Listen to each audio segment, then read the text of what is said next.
ইন্নাল হামদুলিল্লাহ ওয়াসসালাতু ওয়াসসালামু আলা রাসূলিল্লাহ আম্মা বাদ। আমার প্রিয় মুসলিম ভাই ও বোন, তাগুত হাসিনাকে উৎখাতের আন্দোলন নিয়ে দেশ জুড়ে চলছে নানান আলাপ আলোচনা।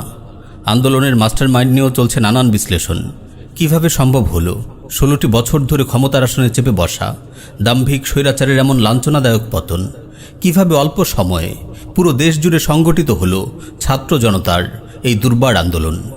মূলত কোন বিষয় সব শ্রেণীর মানুষকে তাগুত হাসিনার বিরুদ্ধে একত্রিত হতে বাধ্য করেছিল? শহর থেকে পাড়া মহল্লা, রিক্সা চালক থেকে চাকুরিজীবী, ছোট শিশু থেকে ভার্সিটির স্টুডেন্ট, ওলামায়ে কেরাম থেকে জেনারেল শিক্ষিত, সব শ্রেণী পেশার মানুষ কেন হাসিনার পতনের জন্য কাঁধে কাঁধ মিলিয়ে মাঠে নেমেছিল? তাগুত হাসিনা সরকারের ইসলাম বিদ্বেষ, ভারতের কাছে দেশকে জিম্মি করে রাখা ও দীর্ঘ সময়ের জুলুম নির্যাতনই ছিল এর উল্লেখযোগ্য কারণ।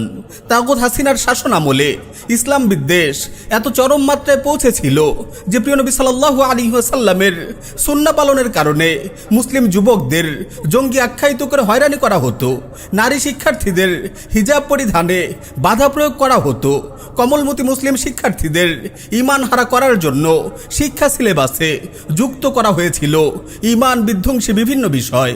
ট্রান্সজেন্ডার ও সমকামিতার মতো জঘন্য বিষয়গুলো প্রমোট করে মুসলিমদের পঙ্গু ও বিকৃত স্বভাবে পরিণত করার ষড়যন্ত্র চলছিল। তাগুত হাসিনা মোদির গোলামি ও হিন্দুত্ববাদ প্রীতির কারণে এদেশকে ভারতের কাছে জিম্মি করে রেখেছিল। এ কারণেই সংখ্যাগরিষ্ঠ মুসলিমরা দিন পালনে পদে পদে বাধার সম্মুখীন হতো, আর সংখ্যালঘু হিন্দুরা পূজার উৎসবে প্রকাশ্যে অস্ত্র হাতে জয় শ্রীরামের স্লোগান দিত। হাসিনার ইসলাম বিদ্বেষ, ভারত প্রীতি ও জুলুম নির্যাতনের কারণেই এদেশের সর্বস্তরের মুসলিমরা তাগুত হাসিনা সরকারকে উৎখাতের জন্য মরিয়া হয়ে উঠেছিল। নিজেদের জীবন বাজি রেখে তারা আন্দোলনে ঝাঁপিয়ে পড়েছিল, বুলেটের সামনে বুক পেতে দিয়েছিল, তবুও পিছু হটেনি। আমার প্রিয় মুসলিম ভাই ও বোন, দুঃখজনক হলেও সত্য, তাগুত হাসিনা উৎখাত হয়েছে যেসব কারণে, সেসব বিষয়ের পুনরাবৃত্তি আবারও শুরু হয়েছে। তাগুত হাসিনার শাসন আমলে যেমন ইসলাম বিদ্বেষ ছড়িয়ে পড়েছিল, দেশের স্বার্থকে উপেক্ষা করে ভারতের মর্জিকে প্রাধান্য দেওয়া হতো, আজও সেসব বিষয় আমাদের সামনে আসছে। ঘুরে ফিরে সেকুলারদের মত পথ ও চিন্তাকে গুরুত্ব দেওয়া হচ্ছে। ইসলাম ও মুসলিমদের বিরুদ্ধে ষড়যন্ত্র চলছে। পাঠ্যপুস্তক সংশোধন ও পরিমার্জন কমিটিতে রাখা হয়েছে চরম ইসলাম বিদ্বেষী, শাহবাগী ও সমকামিতা প্রমোটকারী এমন বিকৃত মনা লোকদের। শিল্পকলা একাডেমির মহাপরিচালক পদে নিয়োগ দেওয়া হয়েছে এমন ইসলাম বিদ্বেষী শাহবাগীকে, যে বলেছে 2024 সালে এসেও মেয়েদের বোরকা পড়তে হবে কেন? এত বড় স্পর্ধা এই শাহবাগী সেকুলারদের। কেমন যেন এরাই জালিম হাসিনাকে হটিয়ে দেশকে স্বৈরাচার মুক্ত করেছে, তাই তাদের ইচ্ছে মতোই বাংলাদেশের আইন কানুন চলবে। শুধু তাই নয়, ব্রাকো এনজিওগুলোকে সাথে নিয়ে ইসলাম বিরোধী এজেন্ডা LGBTQ বাস্তবায়নের লক্ষ্যে সেকুলাররা কাজ করে চলেছে। সেকুলাররা তাগুত হাসিনার শাসনামলে যেমন ঈমান বিধ্বংসী নানান ঘৃণ্য এজেন্ডা বাস্তবায়নে কাজ করেছে, অন্তর্বর্তীকালীন এই সরকারও আমেরিকাকে খুশি করতে সেসব ঘৃণ্য এজেন্ডা বাস্তবায়নের চেষ্টা চালাচ্ছে। হাসিনার পতনের পর দেশ মূলত ভারতের বলয় থেকে সরে এসে আমেরিকার বলয়ে প্রবেশ করেছে। তাই তো এখানে পাশ্চাত্যের মতবাদ ঢুকানোর পায়তারা চলছে। মুসলিমদের ইসলামের সঠিক শিক্ষা থেকে সরিয়ে লালনবাদীদের মস্তিষ্ক প্রসূত লোকায়ত ইসলামের প্রসার ঘটানো হচ্ছে। তাছাড়া উপর দিয়ে ভারত বিরোধিতার কথা বলা হলেও এখনো ভারতের প্রতি নতজানু মনোভাব দেখানো হচ্ছে। দেশের মানুষ ন্যায্য দামে ইলিশ পাচ্ছে না, অথচ ইলিশ পাঠানো হচ্ছে দেশের প্রধান শত্রু দেশ ভারতে। সেখানের হিন্দুরা যেন ইলিশ খেয়ে আয়েশের সাথে পূজা উদযাপন করতে পারে। আমার প্রিয় মুসলিম ভাই ও বোন, এদেশের মুসলিমরা ভারতের স্বরূপ যেমন জানে, আমেরিকার স্বরূপও তারা জানে।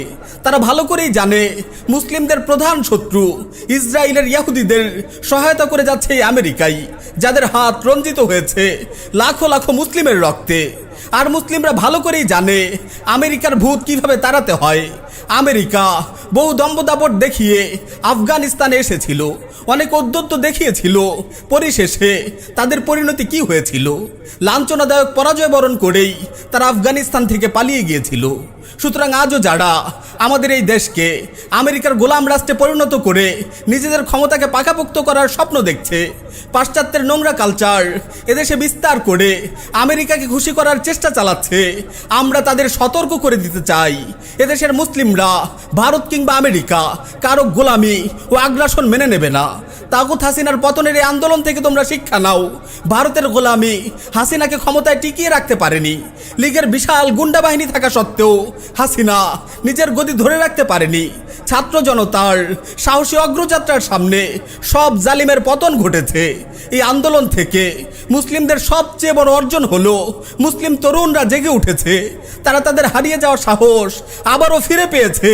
তারা এখন হকের জন্য ও ইনসাফ প্রতিষ্ঠার জন্য জীবন দিতে শিখেছে। হিন্দুত্ববাদী কিংবা পাশ্চাত্যের কোনো শক্তি তাদের দমাতে পারবে না বিইজনিল্লাহ।